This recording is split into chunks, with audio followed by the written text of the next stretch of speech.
todo, le informo que contamos con traducción simultánea español-inglés e inglés-español. Para activar la función de intérprete, por favor, escojan la bandera asociada al idioma respectivo en la figura del globo terráqueo que aparece en la parte inferior de sus pantallas.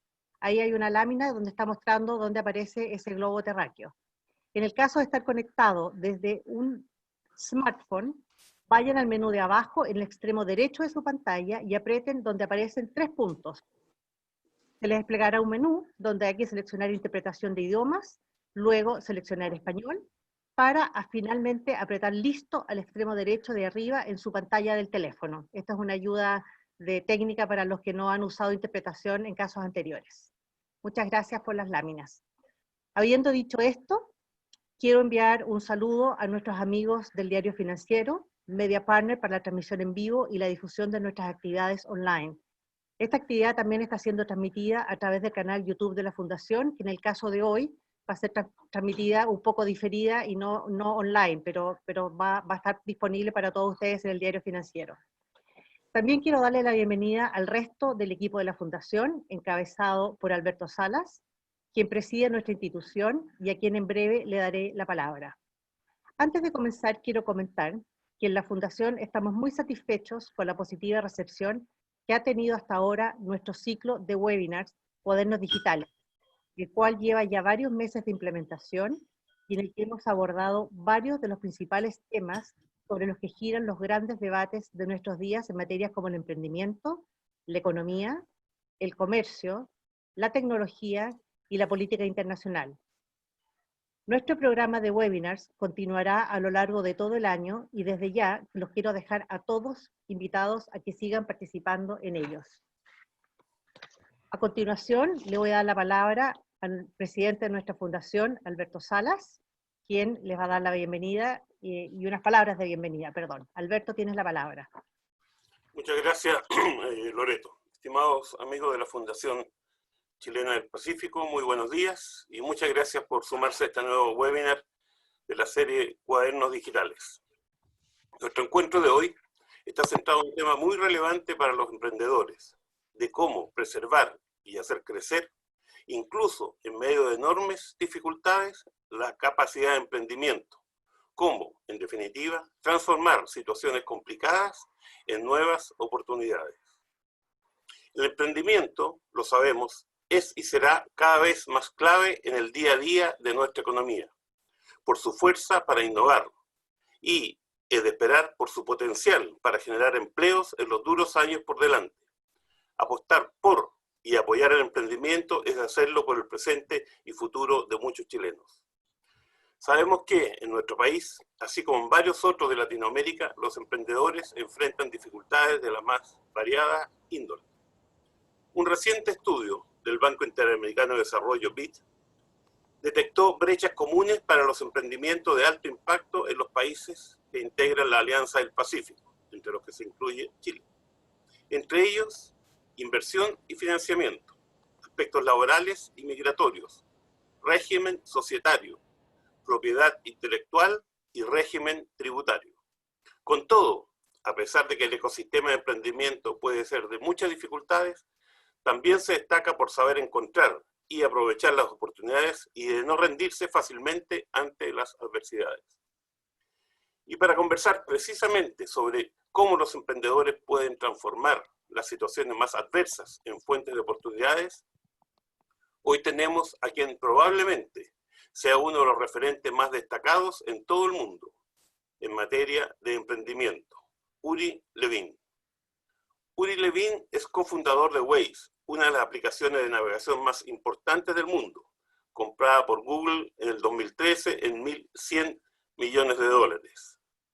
Cofundador y miembro del directorio de media docena de startups, tras salirse de Waze, se ha centrado en resolver problemas mediante la generación de valor para los consumidores.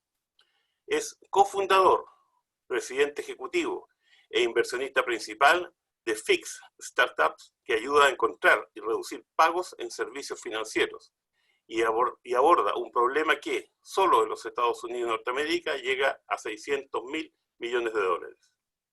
También es presidente ejecutivo e inversionista de SIC, Engie y FairFly, así como miembro del directorio de Moovit y Roomer. Ha estado en la industria de la alta tecnología durante los últimos 30 años, pasando por fracasos, éxitos moderados y éxitos extremos. Durante los últimos años ha entrenado a emprendedores y trabajadores de alrededor de todo el mundo. En 1919, su última startup, Refunded, obtuvo el primer premio en una competición global de tecnologías de viajes realizada, por primera vez por la Organización Mundial de Turismo y Globalidad. Muchísimas gracias, Uri, por estar con nosotros. Sin más, le cedo la palabra a la directora ejecutiva de la Fundación Chilena del Pacífico, Loreto Leighton, quien va a moderar nuestro encuentro. Muchas gracias. Muchas gracias, Alberto.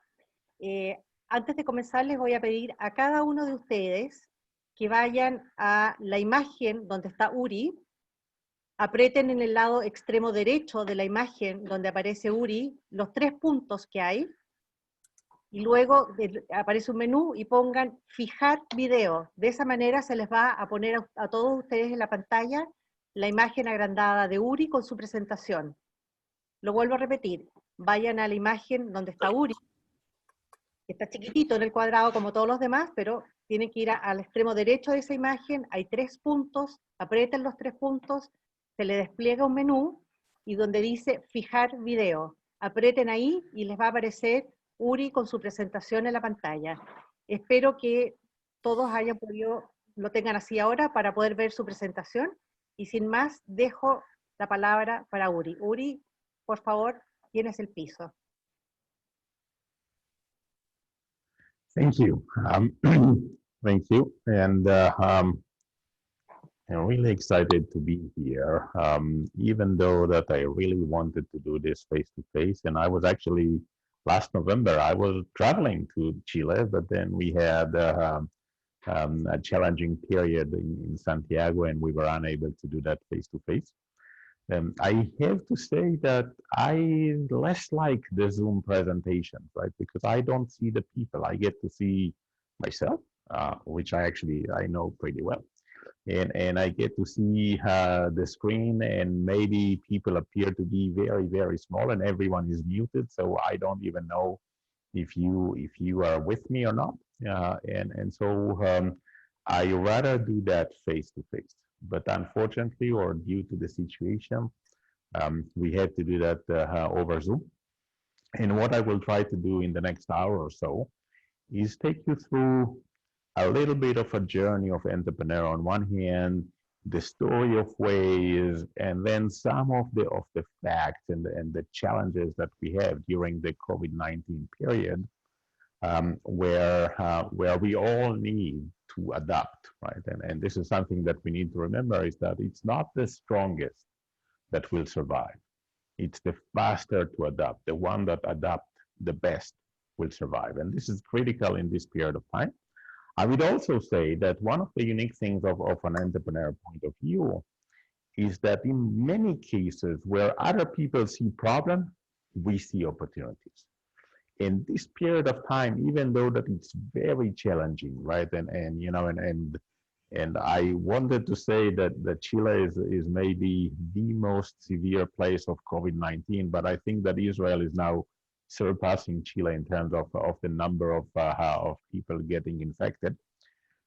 So it is a challenging period. But during this challenging period, there are actually quite a lot of opportunities.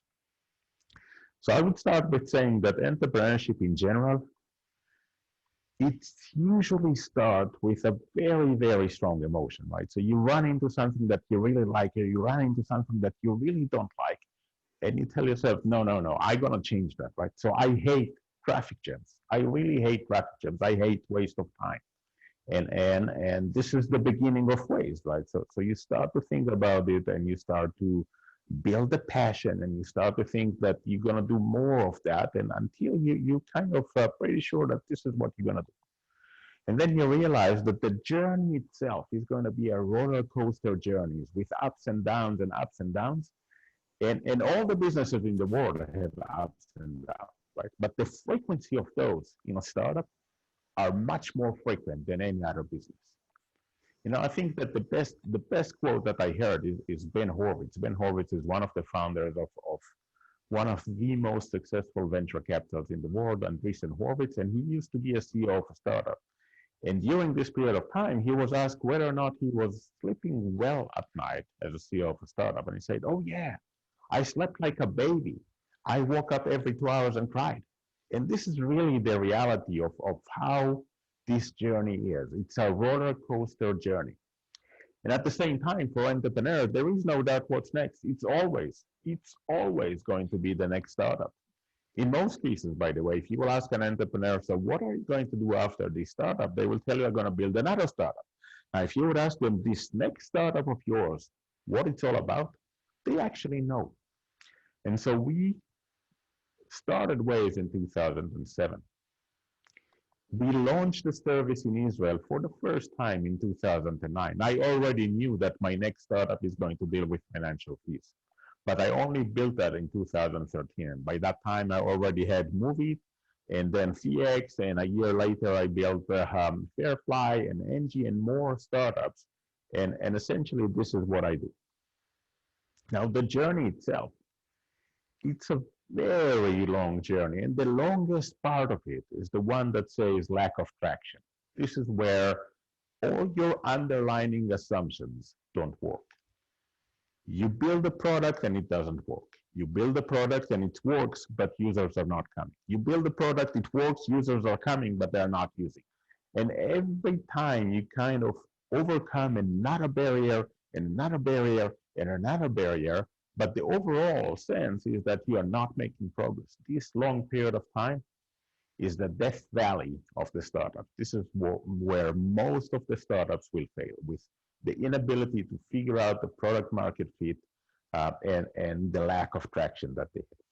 Now, the journey of building a startup is a journey of failures. And this is critical to understand. This is maybe the most important thing that I have to say today, right? It's a journey of failures. And immediately, if you think about it, there are a few conclusions, right? The first one is very simple. If you're afraid to fail, then in reality, you already failed because you're not going to try. Albert Einstein used to say that if you haven't failed, that's because you haven't tried anything new before. If you're going to try new things, you will fail. As soon as you realize that, then in order for you to increase the likelihood of being successful, you simply need to make more attempts. At the end of the day, the more attempts that you are making, you increase the likelihood of being successful. So the derivative of that, or the conclusion, is that you need to fail fast. Everything that you have on your roadmap, on your go-to-market plan, on your business model plan, whatever you have, are a list of experiments that you're going to make until you find one thing that does work. And when you do that, you actually buy yourself a ticket to the next part of the journey, right? So if the first part of the journey is going to be product market fit, after that, it's maybe about growth, maybe it's about business model. Each one of them is a journey of failures. Now, the first phase is the one that most likely is going to determine whether or not the startup is going to be successful or not. This is where you are going to figure out product market fit, which means that you create value to your users, right? If you don't get to product market fit, if you are unable to create value, you will die. As simple as that. However, if you are figuring out product market fit, if you create a value that is being, if you create a product that is being valuable, then most likely you will be successful. Now, this is a journey of failures, right? We already established that underlying assumptions that this is going to be a journey of failure. But once you figure that out, you don't change your product anymore. I want you to think for a second about Google or Waze or WhatsApp or any of the applications that we are using every day, and ask yourself, what is the difference between any of those, right, today and the first time that you have used that?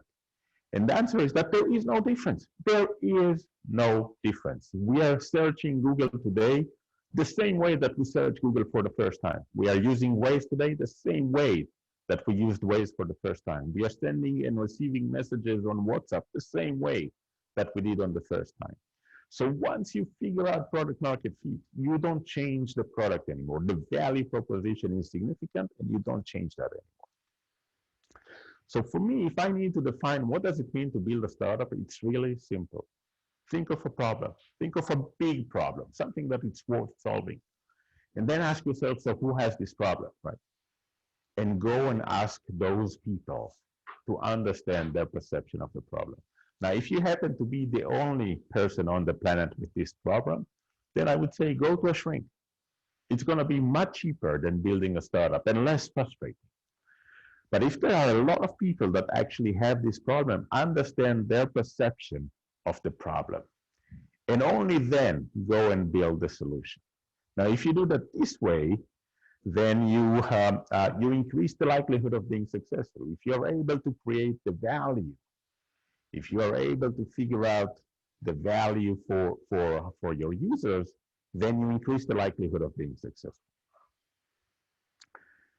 This slide is perhaps maybe the most important key takeaways of building a startup. But then when I built that slide, I actually thought about entrepreneurs. But over time, I realized that it's actually pretty much true for all the businesses in the world, right? Who are your users and what is their perception of the problem? As soon as you stop thinking about your users, you are starting to build things that no one cares. And this is really frustrating. Make your mistakes fast, right? This is the answer to the journey of failures. If you fail fast, you increase the likelihood of recovering from this failure fast, and you increase the likelihood of having more attempts and more tries to figure it out correctly. And you will therefore increase the likelihood of being successful. Fall in love with the problem and not the solution. In many cases, people will quote me on that. And the idea is very simple, right? You go to this journey in order to solve a problem. And this is the only thing that you need to think about it every day. If this is helpful in solving that problem. If it's not, don't do that. Now, focus turns out to be critical for startups, right? At the end of the day, a startup, in order to be successful, the only thing that they need to do is solve the problem, right? Is create value to the users. Everything else is noise, right? So in order to focus, the right decisions that we need to make is that what are the things that we are not going to do? So focus is not about what we're doing, it's about everything else that we are not going to do. So you can remain focused. Now, the last thing turned out to be critical for many startups that I've met, and I spoke with many entrepreneurs that their startup failed, and I asked them why. Now, the real reason is that they did not figure out product market fit. But what I've heard from many of them is that the team was not right. And I kept on asking them, okay, what do you mean the team was not right? And so some of them said, we had this guy not good enough, or this guy not good enough. So not good enough was one reason. The other reason that I heard quite a lot is that we had a communication issue. So sometimes I call that ego management issue. But then I asked them the more interesting question: when did you know that the team is not right? And all of them told me that they knew in the first month. All of them knew within the first month that the team is not right. And so then you ask yourself, wait a minute, if you knew within the first month that the team is not right, then the real problem was that the CEO did not make hard decisions. Now, making easy decisions is easy. Making hard decisions is hard. This is why most of the people don't like to make them. And in most of the organizations, they will end up that the CEO will need to make those decisions. Now, if the CEO doesn't make this decision, think about it. Think of a small team of people or 20 or 30 people organization. If there is someone that does not fit, everyone knows. Everyone knows that. And so you're in an organization that there is someone that doesn't fit, and you know that, and everyone else knows that. And then you ask yourself, okay, but the CEO doesn't do anything about it. Then there are only two options, right? CEO doesn't know, which means that CEO is stupid and this is not good. Or CEO does know that this person still doesn't do anything. This is even worse. That means that the CEO lacks the leadership of making hard decisions. The results, by the way, are always the same. The top performing people would leave. Now, a lot of entrepreneurs ask me about fundraising, and this turns out to be, if you want to imagine building a startup as a roller coaster, then fundraising is going to be a roller coaster in the dark. You don't even know what's coming. And this is very interesting because a few years back, I spoke with one of the lead investors in Israel and asked him, how long does it take you to decide if you like the entrepreneur or not? And so we were sitting in a small meeting room and he was looking at me and then looking at the door and looking at me again and then said, before they sit down. This is how fast it takes to establish the first impression. Now, if this doesn't sound right to you, then I would say, okay, how long does it take you to decide if you like a new candidate for any position? Second, how long does it take you to decide if you like the date? Second, and the reality is that we had seconds to establish the first impression and then relatively short period of time, which might be few minutes, to either let it sink or change that. Now, if this is the case, then you always need to start with the strongest point at the beginning. Whatever the strongest point is, start with that, because by the time you'll get there, it may be irrelevant anymore. Always think about investors as users, right? If they don't invest, if they don't think that they're going to use that, or they cannot think of someone that they know is going to use that, they are not going to invest. 95% correlation between I'm going to use that and I'm going to invest, or actually that way around, right? I'm not going to use that and therefore I'm not investing. Learn how to tell a good story. When I spoke with investors and I asked them, why did you decide to invest in this startup or this startup, obviously in the early stage, they told me consistently,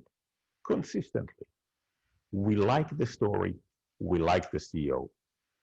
Now, if this is the case, then there are two immediate conclusions out of that. Number one, CEO needs to learn how to tell a good story. And this is something that you can learn. Number two, CEO goes by herself to the meeting. No one else is coming to the meeting, because this takes parts of the stage and the ability to shine from the CEO.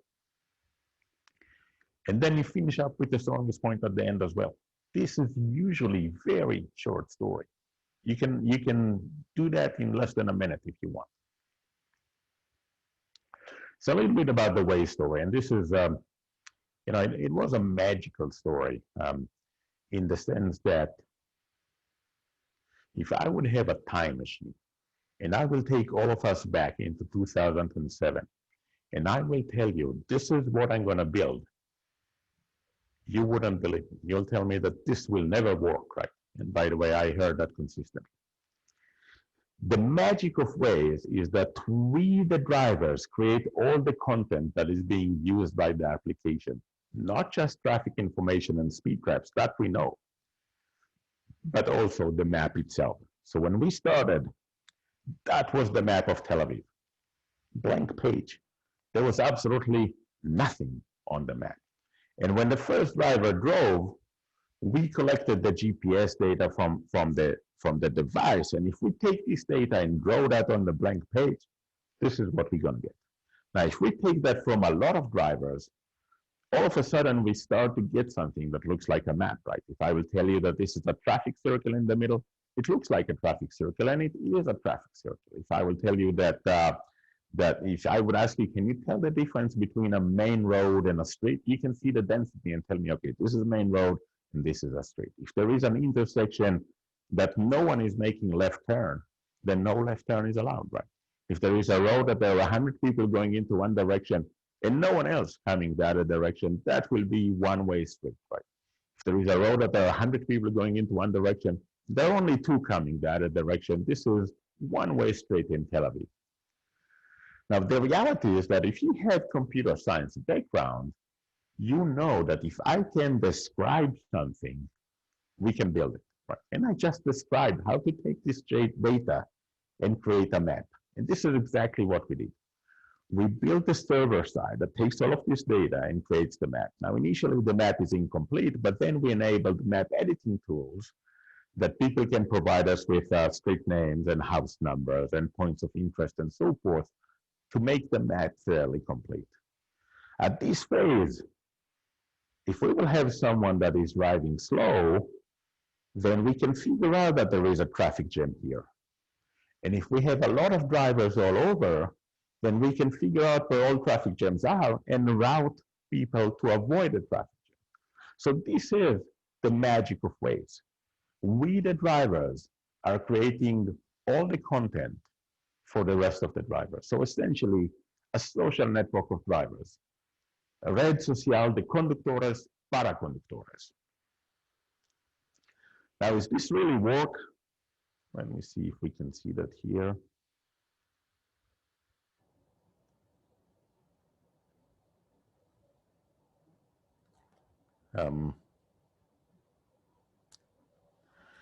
So what we are about to see, what we are seeing in this video is how the map was created in a few places in Eastern Europe. And you can see the date, beginning of 2010, and it took the map about 6 months to become good enough. It will zoom in into the center area, then it's easier to see. Now think about it. Waze is free. Free and good enough wins the market. No one can compete with that. Gmail is exactly 16 years old. Nearly everyone in the world is using Gmail these days, right? Gmail is free. Before that, we actually used to pay in order to have mailbox. So we paid to the internet service provider access fees and mailbox fees. And once Gmail introduced their free mailbox, and it was good enough, this is it. Complete disruption of the market.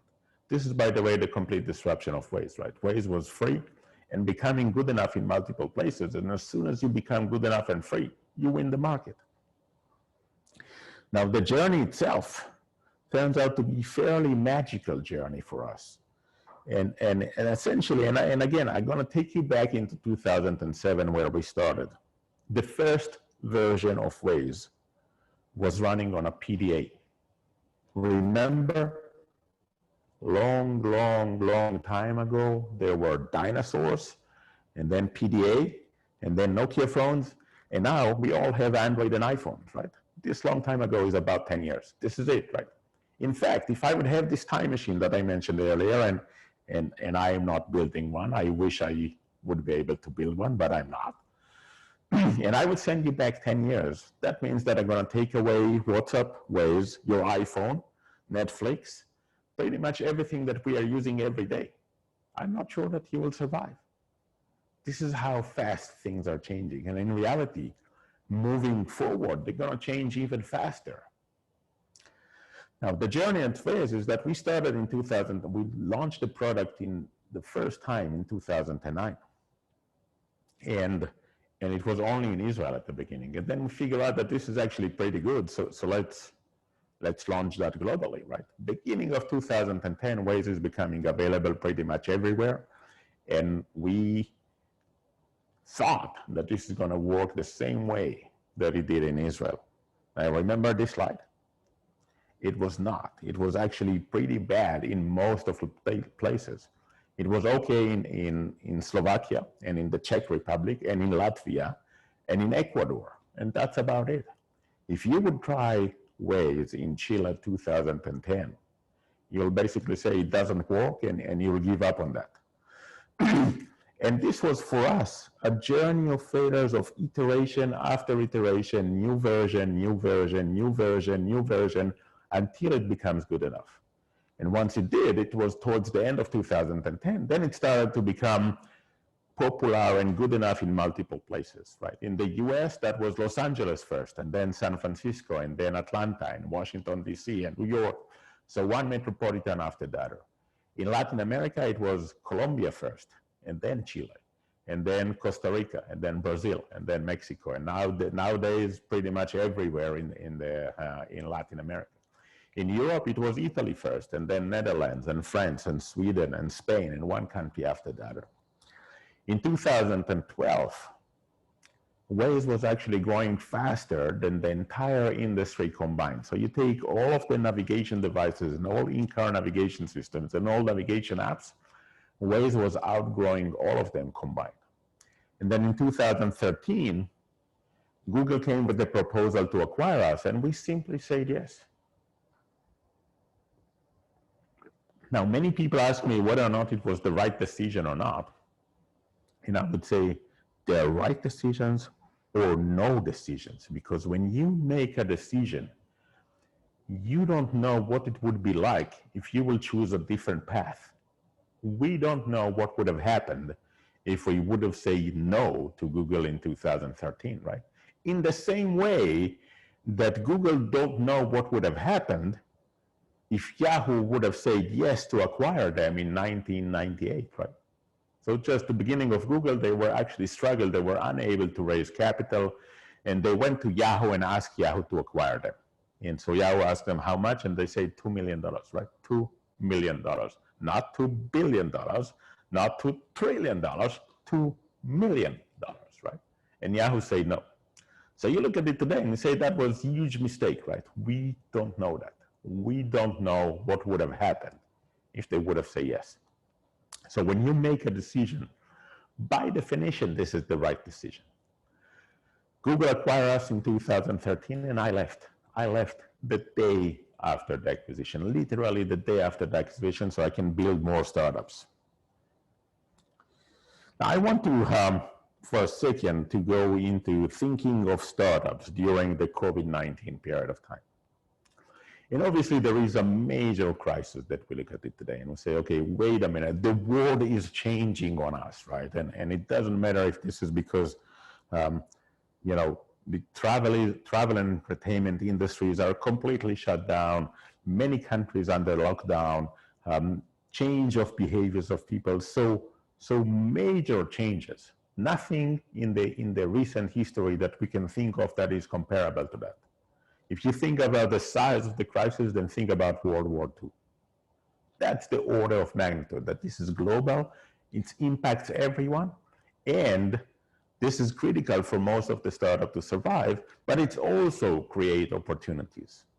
In many cases, opportunities are because of behavioral change, because of dynamics in the markets, because of short-term opportunities, right? So what if your biggest competitor is now going bankrupt? Maybe it's an opportunity to acquire them.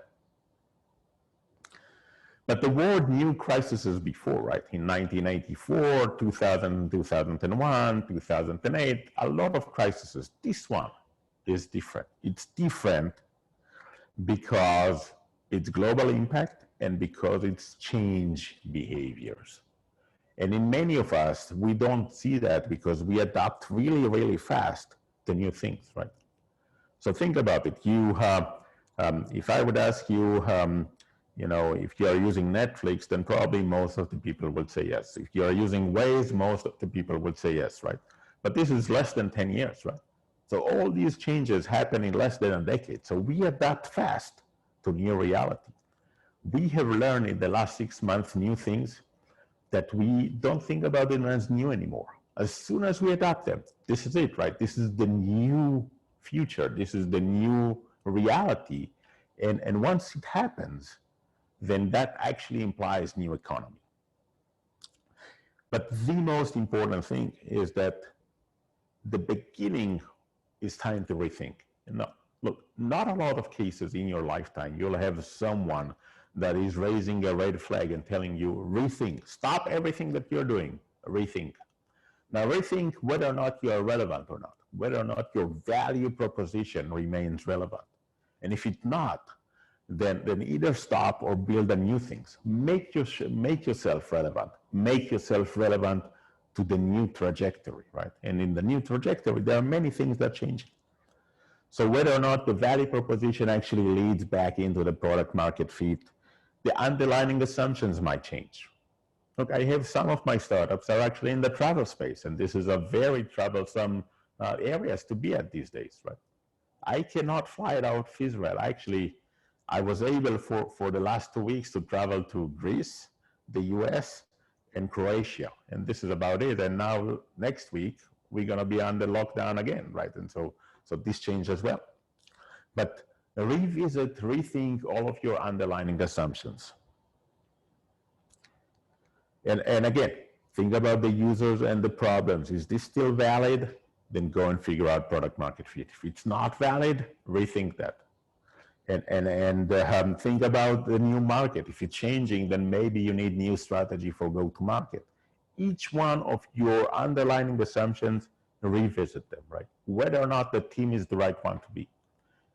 If there are functions that you don't need anymore, then you would actually need to let people go. And this is maybe the most critical part, right? Your underlying assumption is that this is going to be longer than we think it is. This crisis is going to stay here longer. You would need 2 years of run rate, 2 years of run rate. And in many cases, that means that you will need to reduce your burn rate. In some cases, you will need to reassume your revenues, right?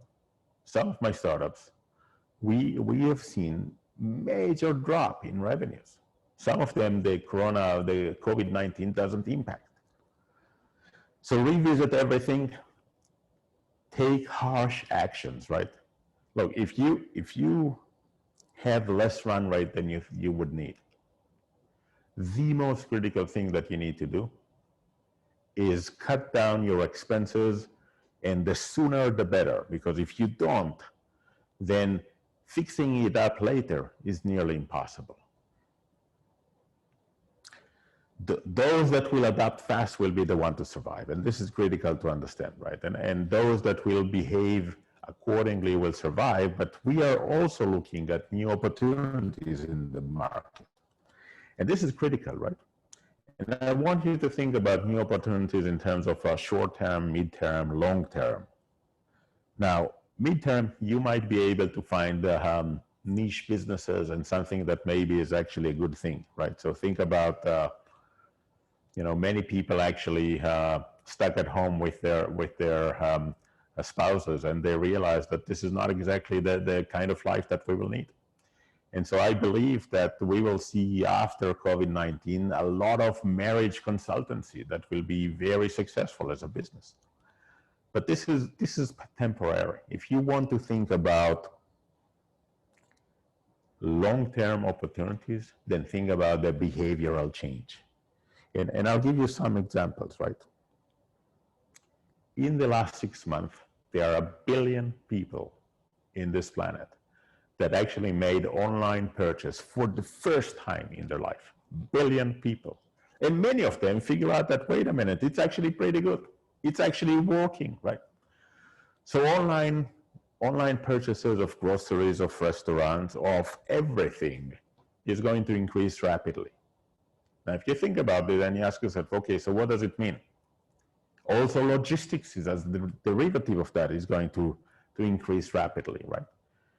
Everything that has to do with online is going to change dramatically.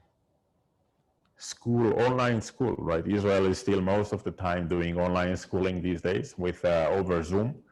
And you think about it and you say, wait a minute, you know what? It actually makes sense. It's actually make even perfect sense in the following manner, right? So I went to school the same way that my parents did. And by the way, the same way that my kids did. And maybe it's time for change. So educational systems are going to change. Many of the, in some cases, we can expect baby boomers, new period of baby boomers, new period of large expansions of young adults. And this is not overnight, but if you think of the baby boomers, you think about the expectation, and you realize that, okay, 5 years down the road, we're going to have many more kids. Sharing economy is going to suffer a lot. It's going to suffer a lot, and this is because of the fear in the behavioral change. And the good news is that there is a common enemy. And with common enemy, it's really easy to harness people to fight that. So where are the real opportunities? Logistics going to be much bigger than it is today. A remote workforce going to be dramatically bigger than it is today. In fact, most of my companies, even though that they went back into going to the office, and they figure out a new blend, a new mix that they're basically saying, okay, you know what, we are working from the office only on Mondays and Thursdays, right? And the rest of the days, people are working from home. So remote workforce is going to be significant. Remote, whatever you want to say. So if this is, remote patient monitoring, it's going to be dramatically increasing. If this is remote schooling, going to be dramatically. So anything that has to do with remote access, people figure out that it's actually working well. Medical and healthcare. Look, we found that the healthcare system in Israel was not prepared. And I believe that it's the same in Santiago. And actually, it is the same pretty much everywhere on the planet. So you should expect heavy investments in medical services, in healthcare systems, heavy governmental investments in the next decade. Now, the more challenging part is that this is going to be in order to deal with the problem of the past, right? Because we don't know how to prepare for the future. What we do know is how to prepare for the past. And many of the governmental services are going to change. Now, also in mobility, we're going to see quite a lot of changes. So a lot of food for thought, but this is really time to rethink, stop for a second, ask yourself whether or not what you're doing today is relevant, and if it's not, it is time to rethink and do something else. So a few words about myself. I'm building startups, and I keep on building those with a very, I would say, very similar philosophy: doing good and doing well. Essentially, trying to create more value for more people. And by the way, for me, that means solving problems. This is it. Because when you solve problem, it's clear that you create value. Some of my startups, Waze, we know, Moovit, that was recently acquired by Intel for $1 billion. Actually, it turns out to be, Moovit is, by the way, very successful in Chile as well. Refunded deals with tax refund. Now, when you travel to Europe and you buy goods, you're actually entitled to get the VAT back. Now, I know that we don't travel these days, but before the COVID-19, if you travel to Europe and you try to do that, you'll see that this simply doesn't work. There is always bad things happen. Long lines at custom, the stores don't have the right forms, something bad happens there, right? And when you look at it, you say, wait a minute, 95% of the cases, people fail to get their money back. And we said, wait a minute, let's change it. Let's simply do that in a form of an application. That all you have to do is scan the receipt, scan the boarding pass, scan your passport, and get your money back. As simple as that. C3 in a completely different area, agricultural technology. Now, if you are a farmer that grows trees, then the reality is that you have very limited knowledge about what's going on. And C3 have built a system that drones flying over plantation of trees, and at the level of a single tree can tell the farmer if this tree is healthy or not. And if it's not, what is the issue, right? Maybe it's water stress, nutrition, whatever it is. And essentially increase the yield of that plantation. Sorry, there are more startups here. I'm not going to go into all of them, but at the end of the day, each one of them is trying to solve a single problem. So I would like to maybe share one more story, and then we can open the stage for questions. And look, with Waze, over the years, I had a lot of people coming to me and say, thank you for Waze, you saved me from nightmare traffic jams or so forth. So I heard that a lot. And a few years back, someone came to me and say, I owe you thousands of dollars in speeding tickets. And I said, okay, where do you want me to send you my bank account? But I think that one of the best stories is a few years back, someone came to me and said, thank you, you saved my marriage. I said, what? I said, well, because of Waze, we don't argue anymore in the car, so you saved my marriage. But I owe the best story to my son. I have 5 kids, and one of them these days is 22 years old. But when he was 17, just started to drive, he really liked to drive. He was driving all over, right? And so one day, I asked him to drive me to the airport. And he said, my phone is broken, I can't. And I said, okay, what do you mean you can't? Here are the keys, here's the car, drive me to the airport. He said, no, no, no, you don't understand. My phone is broken. I don't know how to get there. And so I was scratching my head for a second, and I said, you know what? I'm going to be in the car with you, and I'll tell you how to get there. And then he said, and how would I come back? So we lose orientation, but not logic. By the way, this is my email, and I do answer all of my emails, not necessarily in real time, but I do answer all of them. So thank you, and I would like to open the stage for questions. Muchísimas gracias, Uri, por tan excelente presentación. Estoy segura que para muchos de los emprendedores que están en línea ahora en este momento, ha sido tremendamente iluminador y esperanzador, porque a veces el mundo del emprendimiento es muy duro y conocer de primera mano un caso exitoso como el tuyo, que aún sigue creyendo en el emprendimiento y que es capaz de compartir ciertas claves para poder tener éxito, es un privilegio, así que estamos muy agradecidos. Voy a pedir a nuestra audiencia, esto me lo pidió Uri especialmente, que le gustaría ver las caras de quienes están acompañándonos.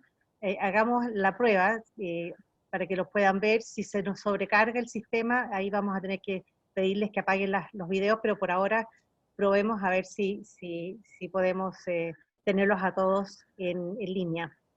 Una de las preguntas, Uri, está en el chat, te la voy a transmitir, mientras si alguien quiere tomar la palabra también vamos a dar esa posibilidad, pero por ahora voy a transmitir una pregunta que está en el chat, y que dice que, por cierto, Waze le ha salvado no solamente el matrimonio, sino que muchas otras circunstancias a mucha gente, es una gran aplicación, pero tiene la gran limitante de que consume mucha batería. ¿Hay alguna, bueno, yo sé que tú ya no estás involucrado directamente con la aplicación, pero ¿eso va a tener algún tipo de solución en el futuro, siendo una aplicación tan usada y tan demandada?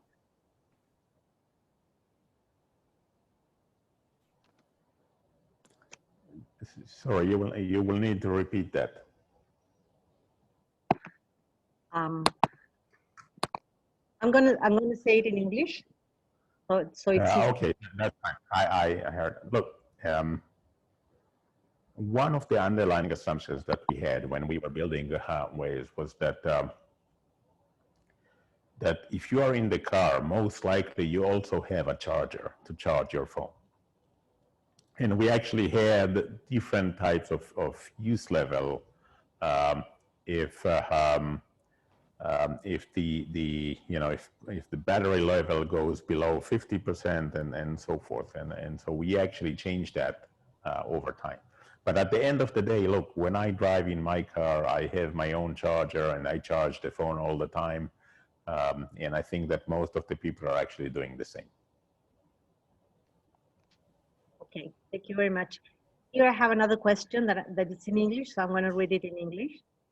It comes from Sebastian Herkovich, and he says, investment in LATAM is a really small and undeveloped ecosystem. How do I make myself visible for worldwide investment? There is a common belief of the value of data, and all data lives with the challenge of dirty data and missing data. We are a curtain data system, and we have almost every so look, and I think that we should separate LATAM from each and every country separately, right? At the end of the day, it's going to be much easier for a Santiago-based entrepreneur to raise capital in Santiago. And in fact, the government is doing a few things to encourage that, right? So there is, or at least there was a period of time where there was matchmaking of investments and there is an encouragement of foreign investors. But it takes time. It takes time to build an ecosystem for entrepreneurs. I was involved somewhat with Matthias from Mitlatam for several years, trying to help to encourage that in Santiago. But I think that in general,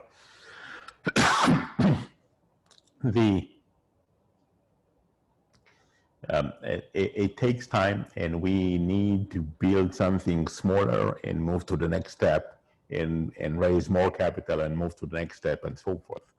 And this is probably the only way to do that. The likelihood that someone from the Silicon Valley is going to invest for the first time in a Chilean-based or Colombian-based or Peruvian-based or Argentinian-based startup is close to zero. And how can we bridge that gap somehow to make it quicker? There's so many nowadays in this crisis era that we're living. There have been many developments of new startups, and entrepreneurs are doing a lot of work. How can they jump a bit ahead in order to be able to reach and access venture capital somehow till here in Chile is developed properly? There is quite a lot of at least in Brazil, beginning of venture capitals, but also in Chile. I would say initially raise local funding, right? And then in your go-to-market strategy, the next thing that you would like to do is actually go outside of Latin America. Because one of the things that I've noticed in many cases is that you start in Santiago, and then you say, okay, let's go to Lima, right? And then you end up with building a Latin American-based company that is not attractive for Silicon Valley investors. Okay. So after Santiago, go to Madrid, go to Los Angeles, go to Miami, go to other places that will make it much more attractive to American investors. Okay, thank you so much. And this is valid for the Peruvian entrepreneurs as well, because we have people from Peru joining this webinar today. So is this something that also you should advise to them as well? The same thing, the same thing. Okay. At the end of the day, if you want to become a global player, then you need to leave Latin America as soon as possible. Because if your growth is based on, okay, I'm from Peru, I'm starting in Lima, and then I go to maybe other cities in Peru, maybe to Cusco, and then I start to expand to Colombia on one hand, and to Chile on one hand, then you will end up to become Latin American-based only company. Now, it doesn't say that you're not going to be successful. You can be very successful, but you will not become a global player. Okay. The DNA of becoming global actually happens at the beginning. So if you local or regional or global, you decide that up front and you behave accordingly. Mm-hmm. If you say, okay, I'm going to start here and I'm going to expand in the nearest geographies, and I'm going to remain or I'm going to become successful in the region, and only then I'll go to global, you will not be successful. It will take you too long to say, I want to become global, and by that time, there will be someone else that is already bigger in other places. Okay, thank you very much, Uri. There's a question from Fernando Marquez, and he says, where do you think mobility will go to? EV, hydrogen? Look, end of the day, you know, we started Waze in 2007 with the vision to help people to avoid traffic jams. And you look at the traffic jams in Santiago today and you tell me, wait a minute, this is worse than 10 years ago. And this is the reality. At the end of the day, the challenge of mobility is that we simply occupy too much space on the road. I want you for a second to imagine if you're in Santiago, then maybe the north-south highway, and think of 1 kilometer, 1 lane, right? 1 lane, 1 kilometer during the busy hour. In this 1 kilometer, there are approximately 40 vehicles. This is it, 40 vehicles. And those 40 vehicles, there are less than 50 people. So 50 people are occupying 1 kilometer of the road. We simply don't have enough roads. So in order to solve that, in order to address that, we realized that what we need to change is the ratio between the number of passengers and the number of vehicles. Carpool is doing that, but carpool is actually being completely slowed down or shut down completely because of COVID-19. Public transportation is doing that. So we will need to invest heavily in public transportation. In fact, we will need to make it more efficient, faster, and free in order to make an impact. And by the way, if you think about it, if you really try to build a system, you realize that, okay, the best way to address that is building, a grid-based, right? So streets and avenues, every other street has public transportation, and this is only for public transportation, right? So this is going to be dedicated lane, and then you use smaller vehicle at a high frequency. And then if you realize that this is what you want to do, then you want those vehicles to become autonomous vehicles, because the drivers are going to be too expensive. And if this is dedicated lanes, you can do that today. Thank you very much, Uri. I don't know if there's someone that would like to make a question alive to Uri. That would be nice. You can raise your hands. Yes. I have one, Loreto. Good morning. Eduardo Paul from Bank BCI, one of the big banks here in Chile. Uri, hello. I wonder what kind of new opportunities 5G will open to each of the entrepreneurs in the world. What do you think 5G will open for us?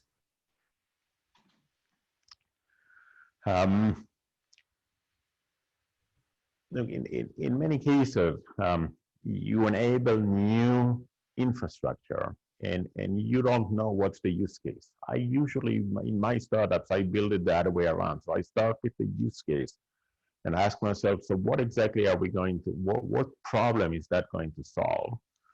And in many cases, when you enable new capabilities, you don't know what will be the end result of that. But imagine, Netflix, which is one of the most successful companies in the world these days, they are relying on infrastructure that made that available. Before that, it was not available.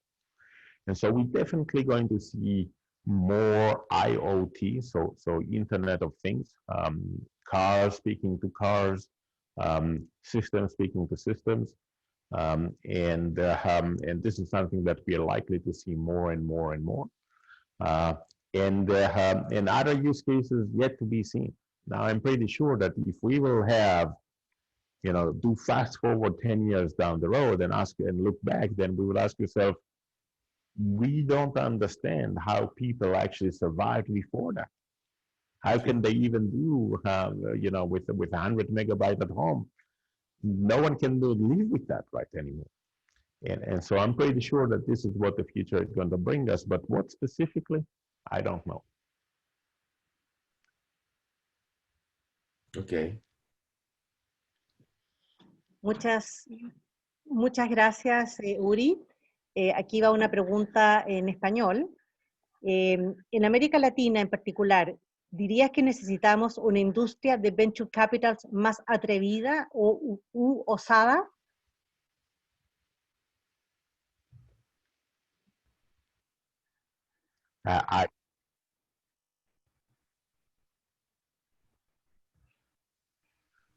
So I think that this is an industry that it takes time to build, right? And in general, I would say Israel is known as startup nation, and the ecosystem here is probably the best in the world. And many countries ask me, with different ministers, how can we duplicate that? How can we build something like that? And I would say there are few ingredients, and even then it's going to take time, right? So the first thing that we need is patience, realizing that this is going to take time. And the reason that Israel has the best ecosystem, or part of it, is that we started in the 80s, right? So this is almost nearly 40 years that we have started to build this ecosystem. And so it does take time. And there are 3-4 ingredients to that. One of them has to do with the education systems. Not enough engineers in Latin America in general, not enough engineers. In many cases, I go into an auditorium full of people and ask the engineers to raise their hand, and there are few. So not enough engineers. We need to encourage more engineering school and more engineers, and at the same time also English. I know that in many Latin American countries at school there is a mandatory second language, but then in Brazil they learn Spanish, and in the rest of the countries they learn Portuguese. English is very, very important for building ecosystem. So this has to do with the education system, and I would say this is going to take time, right? The three other elements are fear of failures. Look, if the fear of failure in general in Latin America is pretty high, but there are some reasons to that, right? So if I invest in a startup in Brazil, for example, and this startup turns out to be successful, then I need to pay taxes in Brazil. Now, if you invest in my startup in Israel, and this startup is successful, you don't need to pay taxes in Israel. But there is also the other part of it. If the startup is unsuccessful, I actually carry liability. And so I don't want to invest there because of the liability. If you invest in a startup in Israel and the startup is unsuccessful, as a shareholder, as an investor, you don't carry liability.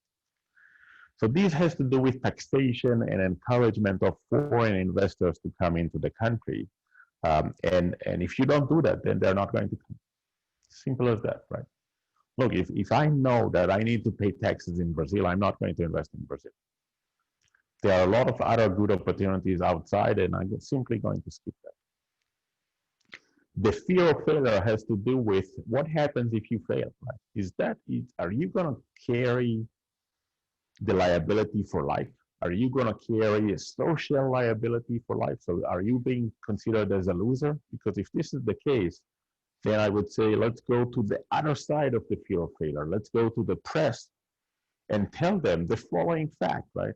Second-time entrepreneur have 5 times higher likelihood of being successful. 5 times, regardless what happened on the first time. Now, if this is the case, then failed entrepreneur in the second time is going to increase the likelihood of being successful by 5-fold. If they are afraid to fail, if they are going to be punished for the failure, they're not going to do that. So lowering the fear of failure has to do a lot with the media encouraging entrepreneurs and with the regulation that you don't carry the liability if you fail. And if you do that, you simply increase the number of potential entrepreneurs, right? So we are speaking here of few elements, right? So lowering the fear of failure, more engineers that can actually build things, encouraging foreign investors into the region, and you start to build an ecosystem that works. The fourth element is help. And help is coming usually from experienced entrepreneurs, right? And you should encourage them to come and mentor and guide younger entrepreneurs or other entrepreneurs in the country. Now, if you decide that this is important, if the government decides that this is important, then you can build it. If you want to say that you're doing something and not doing anything, then it's easy. But if you want to go into this journey of changing the trajectory of the ecosystem for entrepreneurs in the next decade, certainly doable.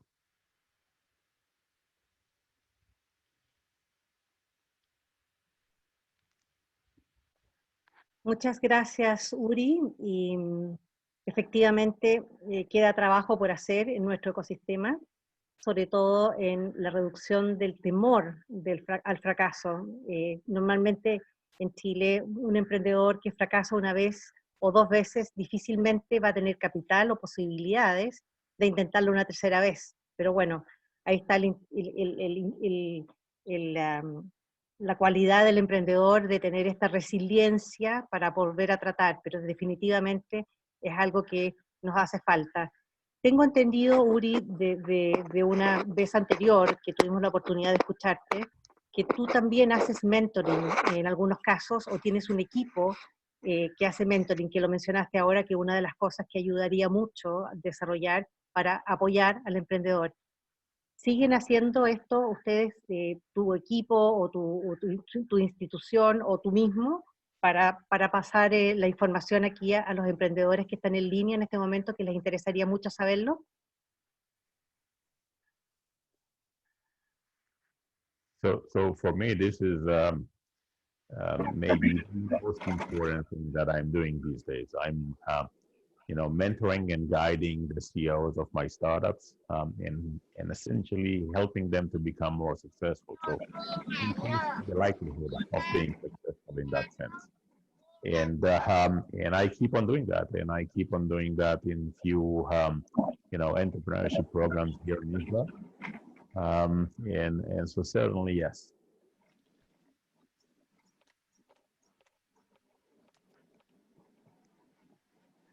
Bueno, prepárate, Uri, porque dejaste tu correo, nos mostraste tu correo en tu presentación, así que no me cabe duda que vas a tener varios requerimientos.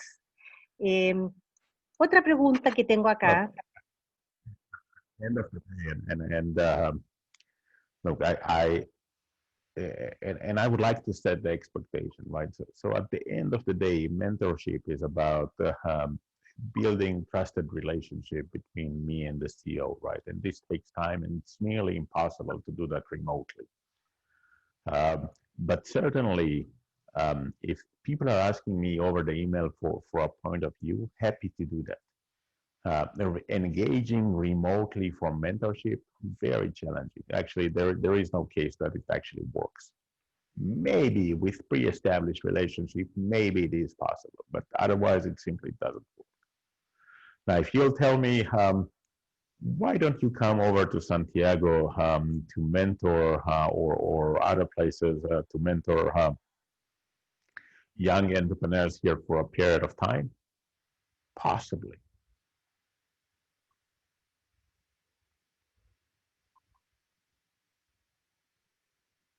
Fantástico, Uri. Vamos a tomar tu palabra, la vamos a tener muy en cuenta. Yo creo que sería un privilegio para muchos de los emprendedores poder tener tu mentoring y hacer una capacitación o un seminario.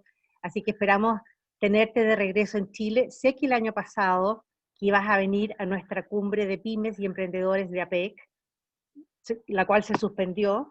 Sé que viniste igual a Chile y ya estuviste en las Torres del Paine, estuviste en Isla de Pascua, y esperamos que vuelvas de nuevo a pasar más tiempo en Santiago con nosotros y ayudándonos con esto de mentoring, que realmente sería un privilegio.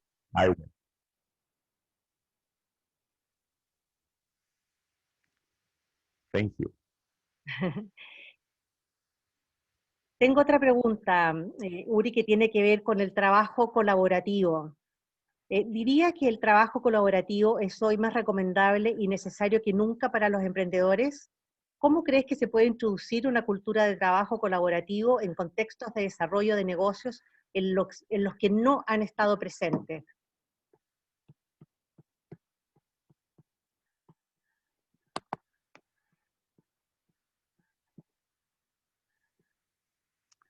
So I would say this is too vague. It needs to be specific. Collaboration between, right?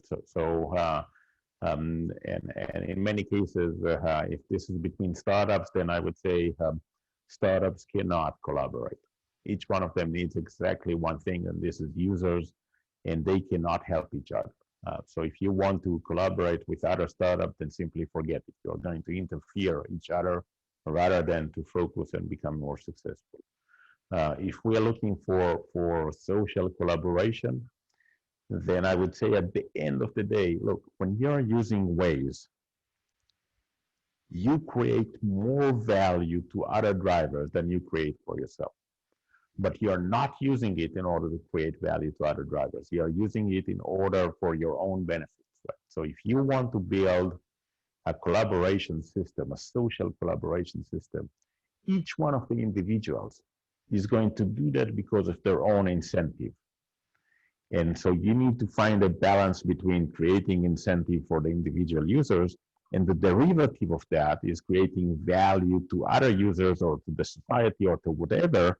Now, it's very possible that derivative is much bigger than the value for the individuals.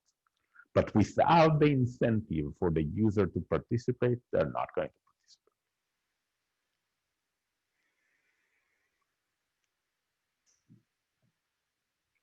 Muchas gracias, Uri. Tengo otra pregunta acá que dice, ¿se puede evaluar una propuesta de valor estadísticamente? Pero ¿cómo saber si estamos frente a una conveniente o a una buena disrupción? ¿Cómo poder evaluarla?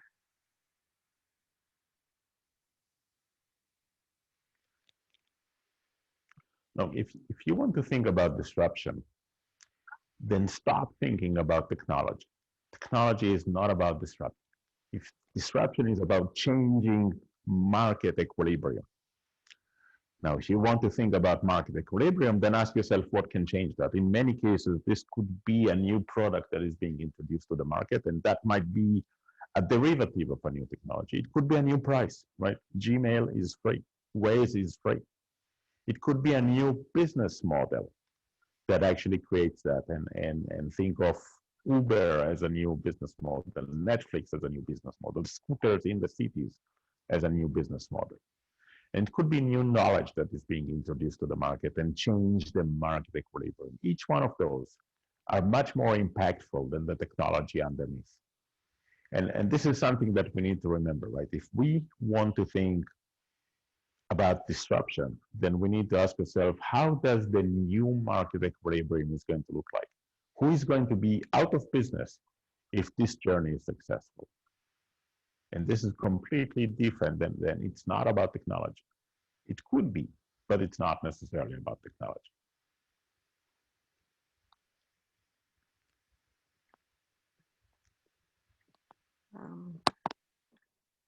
Thank you very much, Uri.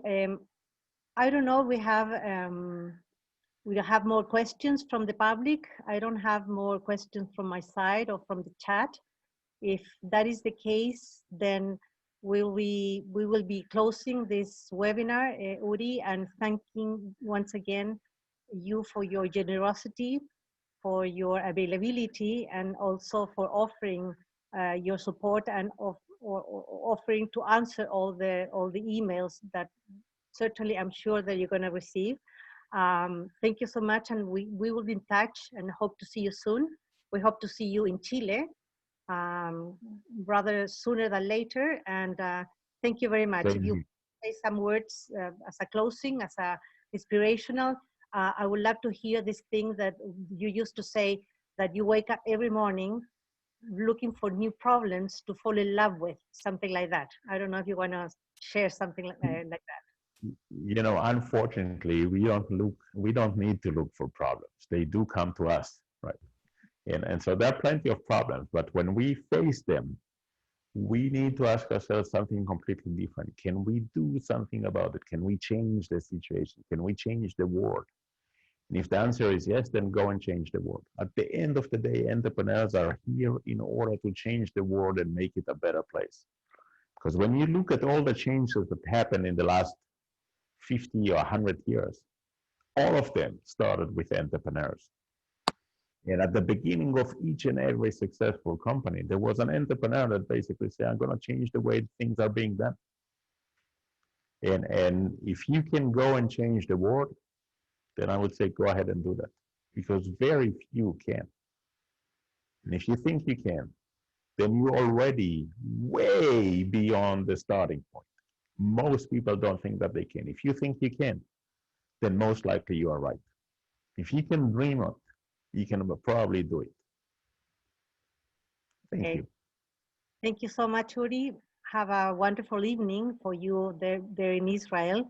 And we hope to have you with us, I don't know if this year, but maybe next year when we come back to normal. We appreciate your time and your knowledge, your spirit as well. And thank you very much to everyone who joined today this webinar. We leave you invited for the next webinar that we're going to have next week. Have a very nice day, and thank you very much. Thank you. Thank you. Goodbye. Thank you very much. Bye-bye. Bye.